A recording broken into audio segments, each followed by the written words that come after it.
तो नमस्कार दोस्तों, आज के इस वीडियो में हम रेलवे एनटीपीसी 2025 की जो 14 अगस्त को एग्जाम हुई है उनमें जितने भी जीके जीएस के जो प्रश्न पूछे गए हैं उन सभी प्रश्नों को यहाँ पर हम देखेंगे। और यहाँ पर जितने भी प्रश्न हैं सभी के सभी प्रश्न हमारे एमसीक्यू टाइप के प्रश्न हैं, ताकि आप हर किसी प्रश्न को पढ़कर ऑप्शन लगा सको। तो हमें यहाँ पर पहला प्रश्न दिया है, प्रश्न पूछा है कि बिहार की प्रसिद्ध लोक चित्रकला कौन सी है, यानी बिहार की प्रसिद्ध लोक चित्रकला कौन सी है, ये हमें प्रश्न पूछा है। तो वो मधुबनी चित्रकला है, तो ऑप्शन नंबर हमारा यहाँ पर ए वाला सही जवाब हो जाएगा। ठीक है, अब चलिए हम बढ़ते हैं प्रश्न 2 पे। अब 2 नंबर का प्रश्न दिया है, प्रश्न पूछा कि रानी अवंतीबाई का संबंध किस राज्य से है, यानी रानी अवंतीबाई का संबंध किस राज्य से है, हमें यह प्रश्न पूछा है। तो जो रानी अवंतीबाई का संबंध है यह मध्य प्रदेश से है, तो ऑप्शन नंबर बी हमारा इस प्रश्न का सही जवाब हो जाएगा। ठीक है, अब चलिए हम बढ़ते हैं प्रश्न 3 पे। अब 3 नंबर का प्रश्न दिया है, प्रश्न पूछा कि लक्षद्वीप को कौन सा डिग्री चैनल विभाजित करता है, यानी लक्षद्वीप को कौन सा डिग्री चैनल विभाजित करता है, हमें यह प्रश्न पूछा है। तो लक्षद्वीप को कौन सा डिग्री चैनल विभाजित करता है, तो वो 9 डिग्री चैनल विभाजित करता है, तो ऑप्शन नंबर बी हमारा इस प्रश्न का सही जवाब हो जाएगा। ठीक है, अब चलिए हम बढ़ते हैं प्रश्न 4 पे। अब 4 नंबर का प्रश्न दिया है, प्रश्न पूछा कि गीतांजलि किस प्रकार की रचना है, यानी जो गीतांजलि है ये किस प्रकार की रचना है, हमें यह प्रश्न पूछा है। तो आपको कवि संग्रह या कविता संग्रह या फिर काव्य संग्रह ऑप्शन में मिल जाएगा। तो यहाँ पर काव्य संग्रह हमें ऑप्शन नंबर ए में दिया है, तो ऑप्शन नंबर ए हमारा इस प्रश्न का सही जवाब हो जाएगा। ठीक है, अब चलिए हम बढ़ते हैं प्रश्न 5 पे। अब 5 नंबर का प्रश्न दिया है, प्रश्न पूछा है कि पाल वंश की स्थापना किसके द्वारा की गई थी, यानी पाल वंश की स्थापना किसके द्वारा की गई थी, ये हमें प्रश्न पूछा था। तो ये गोपाल के द्वारा की गई थी, तो ऑप्शन नंबर बी हमारा यहाँ पर सही जवाब हो जाएगा। ठीक है, अब चलिए हम बढ़ते हैं प्रश्न 6 पे। अब 6 नंबर का प्रश्न दिया है, प्रश्न पूछा था कि ऋग्वेद में गौतम किसे कहा जाता था, यानी ऋग्वेद में गौतम किसे कहा जाता था, यह प्रश्न पूछा था। या तो किसी धनी को, यानी कि एक धनी को कहा जाता था, या फिर एक ऋषि को कहा जाता था। तो ऑप्शन में देखिए, ऑप्शन ए में हमें एक ऋषि दिया है, तो ऑप्शन नंबर ए हमारा यहाँ पर सही जवाब हो जाएगा। ठीक है, अगर आपको ऑप्शन में एक ऋषि नहीं मिले तो आप एक धनी भी लगा सकते हो। अब चलिए हम बढ़ते हैं प्रश्न 7 पे।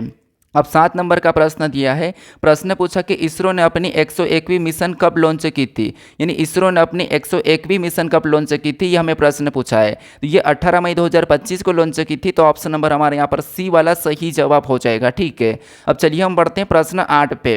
अब 8 नंबर का प्रश्न दिया है, प्रश्न पूछा कि कंप्यूटर में Ctrl+V दबाने पर क्या होता है, यानी कंप्यूटर में Ctrl+V दबाने पर क्या होता है, ये हमें प्रश्न पूछा है। तो आपको पता है इससे हम क्या करते हैं, पेस्ट करते हैं, यानी Ctrl+C से कॉपी करते हैं और V से हम पेस्ट करते हैं, तो कट किया गया डेटा पेस्ट होता है। ऑप्शन नंबर हमारे यहाँ पर ए वाला सही जवाब हो जाएगा। ठीक है, आपको पता होगा हर शिफ्ट में यहाँ पर Ctrl+R+S इसके बारे में हर शिफ्ट में प्रश्न पूछा जा रहा है। ठीक है, तो इसके बारे में फुल वीडियो आप जरूर देख लीजिएगा। अब चलिए हम बढ़ते हैं प्रश्न 9 पे। अब 9 नंबर का प्रश्न दिया है, प्रश्न पूछा कि 106वां संविधान संशोधन किससे संबंधित है, यानी 106वां संविधान संशोधन किससे संबंधित है, ये हमें प्रश्न पूछा है। तो ये महिलाओं को 33% आरक्षण से संबंधित है, तो यहाँ पर हमारा जो ऑप्शन नंबर बी है ये सही जवाब हो जाएगा, महिलाओं को 33% आरक्षण से संबंधित है। अब चलिए हम बढ़ते हैं प्रश्न 10 पे। अब 10 नंबर का प्रश्न दिया है, प्रश्न पूछा कि 2025 में ब्रिक्स सम्मेलन कहाँ आयोजित किया गया था, यानी जो ब्रिक्स सम्मेलन 2025 में हुआ था ये कहाँ सम्मिलित हुआ था, ये हमें प्रश्न पूछा है। तो ये ब्राजील में हुआ था, लेकिन ब्राजील में भी कहाँ, तो रियो डी जेनेरियो में हुआ था। तो यहाँ पर ऑप्शन नंबर सी हमारा इस प्रश्न का सही जवाब होगा, ना कि ए। ठीक है, कौन सा, ऑप्शन नंबर सी वाला। अब चलिए हम बढ़ते हैं प्रश्न 11 पे। अब 11 नंबर का प्रश्न दिया है, प्रश्न पूछा कि मदर मेरी कॉम्स टू मी पुस्तक किसके द्वारा लिखी गई थी। ठीक है, मदर मेरी कॉम्स टू मी पुस्तक किसके द्वारा लिखी गई थी, ये प्रश्न पूछा था। तो ये अरुंधति रॉय के द्वारा लिखी गई थी, तो ऑप्शन नंबर हमारा यहाँ पर बी वाला सही जवाब हो जाएगा। ठीक है, अब चलिए हम बढ़ते हैं प्रश्न 12 पे। अब 12 नंबर का प्रश्न दिया है, प्रश्न पूछा था कि 2025 में राष्ट्रीय मतदान दिवस यानी नेशनल वोटर्स डे कौन से संस्करण के रूप में मनाया गया था, यानी नेशनल वोटर्स डे कौन से संस्करण के रूप में मनाया गया था, ये प्रश्न पूछा था। तो आपको पता है हर साल हम 25 जनवरी को मनाते हैं राष्ट्रीय मतदान दिवस, तो इसका संस्करण कौन सा था, तो ये 15वां संस्करण था। तो ऑप्शन नंबर सी हमारा इस प्रश्न का सही जवाब हो जाएगा। ठीक है, अब चलिए हम बढ़ते हैं प्रश्न 13 पे। अब 13 नंबर का प्रश्न दिया है, प्रश्न पूछा था कि राष्ट्रीय मंडल खेलों में स्वर्ण पदक जीतने वाले पहले भारतीय कौन थे, यानी राष्ट्रीय मंडल खेलों में स्वर्ण पदक जीतने वाले पहले भारतीय कौन थे, ये हमें प्रश्न पूछा है। तो वो मिल्खा सिंह थे, तो ऑप्शन नंबर सी हमारा इस प्रश्न का सही जवाब हो जाएगा। ठीक है, मिल्खा सिंह। अब चलिए हम बढ़ते हैं प्रश्न 14 पे। अब 14 नंबर का प्रश्न दिया है। प्रश्न पूछा कि राम गोपाल को कौन सा वीरता पुरस्कार प्रदान किया गया है, यानी राम गोपाल को कौन सा वीरता पुरस्कार प्रदान किया गया है, ये हमें प्रश्न पूछा है। तो ये आपको पता हो कीर्ति चक्र प्रदान किया गया है, तो ऑप्शन नंबर हमारा यहाँ पर डी वाला सही जवाब हो जाएगा। ठीक है, अब राम गोपाल कहाँ का है ये आप मुझे कमेंट करके बताइए। अब चलिए हम बढ़ते हैं प्रश्न 15 पे। अब 15 नंबर का प्रश्न दिया है। अब प्रश्न करा कि उत्तर पूर्वी भारत में कौन सी जनजाति निवास करती है, यानी उत्तर पूर्वी भारत में कौन सी जनजाति निवास करती है, हमें यह प्रश्न पूछा है। तो इसका जो सही जवाब होगा option number D Mizo. Mizo का अगला आपको और भी जो 2-3 जनजाति जैसे कांगो है, ऐसी 2-3 जनजाति है वो ऑप्शन में मिल सकती है। ठीक है, लेकिन संथाल, भील और गोंड ये नहीं है, तो ऑप्शन नंबर हमारा यहाँ पर डी वाला सही जवाब हो जाएगा। ठीक है, मिजो। अब चलिए हम बढ़ते हैं प्रश्न 16 पे। अब 16 नंबर का प्रश्न दिया है। प्रश्न पूछा कि ग्रेटर चेन्नई कॉरपोरेशन किस पुरानी बिल्डिंग में स्थित है। यह प्रश्न पूछा था, ग्रेटर चेन्नई कॉरपोरेशन किस पुरानी बिल्डिंग में स्थित है, यह प्रश्न पूछा था। तो ये रिपन बिल्डिंग में है, तो ऑप्शन नंबर हमारा यहाँ पर ए वाला सही जवाब हो जाएगा। ठीक है, क्या आपको जीके का लेवल हार्ड लग रहा है या फिर सरल लग रहा है, ये मुझे कमेंट करके बताना कि जीके जो प्रश्न पूछे गए हैं वो किस टाइप के प्रश्न पूछे जा रहे हैं, क्या आपसे बन रहे हो या नहीं बन रहे हो, ये थोड़ा सा मुझे कमेंट करके बताना। ठीक है, अब चलिए हम बढ़ते हैं प्रश्न 17 पे। जो मैं आपको यहाँ पर एमसीक्यू टाइप में जो आपको एनालिसिस करवा रहा हूँ, ये मैं इसीलिए करवा रहा हूँ ताकि आप अपनी ओर से भी ऑप्शन लगा सको। ठीक है, क्योंकि आप अपनी ओर से ऑप्शन लगाओगे तो आपको पता चलेगा कि आपकी तैयारी कितनी है। ठीक है, क्योंकि देखिए अगर मैं यहाँ पर इनका डिटेल बताऊंगा तो रिपीट प्रश्न बहुत ज़्यादा कम चांस होता है जीके में होने का, तो इसलिए मैं यहाँ तो बस मैं आपको इसीलिए ऑप्शन यहाँ पर जो टाइप वाइज में एमसीक्यू टाइप में करवा रहा हूँ ताकि आप अपनी ओर से ऑप्शन लगा सको पढ़कर। ठीक है, तो यहाँ पर प्रश्न पूछा है कि डीआरडीओ ने एसएपी का पहला परीक्षण कहाँ आयोजित किया गया था, यानी कि पहला परीक्षण कहाँ किया गया था, ये हमें प्रश्न पूछा है। तो एसएपी का पहला परीक्षण पूछा है। ठीक है, हाल ही में नहीं पूछा है, डीआरडीओ ने एसएपी का पहला परीक्षण कहाँ किया गया था, तो ये मध्य प्रदेश के श्योपुर में किया गया था। तो ऑप्शन नंबर सी हमारा यहाँ पर सही जवाब हो जाएगा। ठीक है, अब चलिए हम बढ़ते प्रश्न 18 पे। अब 18 नंबर का प्रश्न दिया है। प्रश्न पूछा कि आरटीआई को भारत के संविधान में किस अनुच्छेद में वर्णित किया गया है, यानी आरटीआई को भारत के संविधान में किस अनुच्छेद में वर्णित किया गया है, ये हमें प्रश्न पूछा, यानी कि वर्णन किया गया है। तो ये अनुच्छेद 19 में किया गया है, तो 19 में, तो ऑप्शन नंबर हमारा यहाँ पर बी वाला सही जवाब हो जाएगा। ठीक है, अब चलिए हम बढ़ते हैं प्रश्न 19 पे। अब 19 नंबर का प्रश्न दिया है।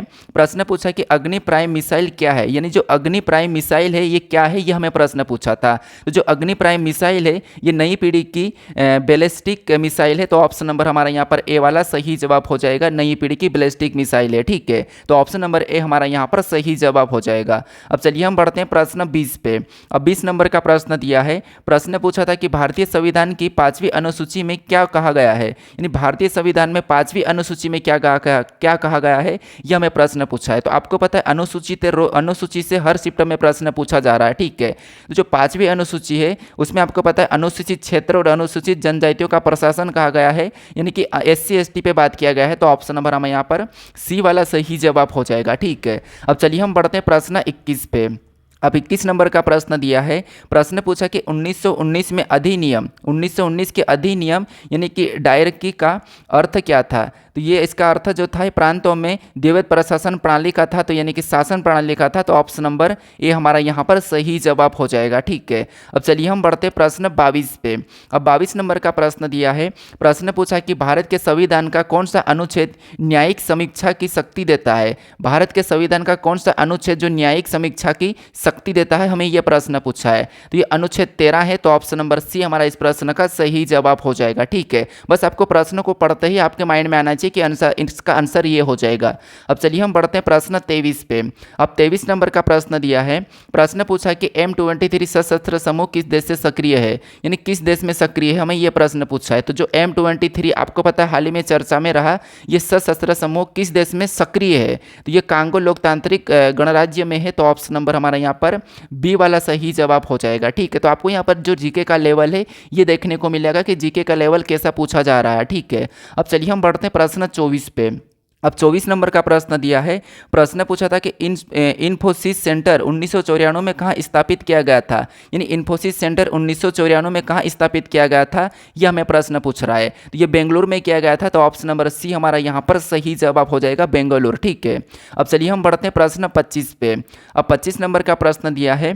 प्रश्न पूछा कि 1869 में आवर्त सारणी किसने बनाई थी, यानी 1869 में आवर्त सारणी किसने बनाई थी, यह हमें प्रश्न पूछा है। तो ये दिमित्री मेंडलीव मैंने बनाई थी, तो यहाँ पर हमारा जो ऑप्शन नंबर है सी वाला सही जवाब हो जाएगा। ठीक है, अगर दोस्तों आप अभी तक इस चैनल को सब्सक्राइब नहीं कर रहे हो तो आप चैनल को जरूर सब्सक्राइब कर लीजिएगा। ठीक है, क्योंकि जो मैं आपको यहाँ पर जो एनालिसिस करवा रहा हूँ ये मैं एमसीक्यू टाइप में करवा रहा हूँ, तो एमसीक्यू टाइप में जो मैं करवा रहा हूँ वो आपको कैसा लग रहा है आप मुझे कमेंट करके बताना। ठीक है, अगर मैं आपको इनका डिटेल बताऊंगा तो ज़्यादा इतना कोई मतलब नहीं निकलता है, क्योंकि हम एनालिसिस कर रहे हैं तो नॉर्मल हम ये जानते हैं कि पेपर कैसा पूछा जा रहा है, किस टाइप के प्रश्न पूछे जा रहे हैं, हम ये जानते हैं। ठीक है, तो इसलिए आपको ज़्यादा डिटेल भी पढ़ने की ज़रूरत नहीं है। वैसे आपने पहले से तैयारी की होगी, अगर पेपर के 3 दिन पहले ऐसे डिटेल पढ़ोगे तो आपको नया ही याद रहेगा। ठीक है, फिर पुराना आपको भूलने लगोगे, तो इसीलिए नया नहीं पढ़ा ये आपको पता होगा। इसीलिए मैं बस यहाँ पर आपको लेवल बताने के लिए यहाँ पर एमसीक्यू टाइप में ला रहा हूँ, ताकि आप टेस्ट के तौर पर लगा सको। ठीक है, तो ये वीडियो कैसा लगा आप ये मुझे कमेंट करके बताना।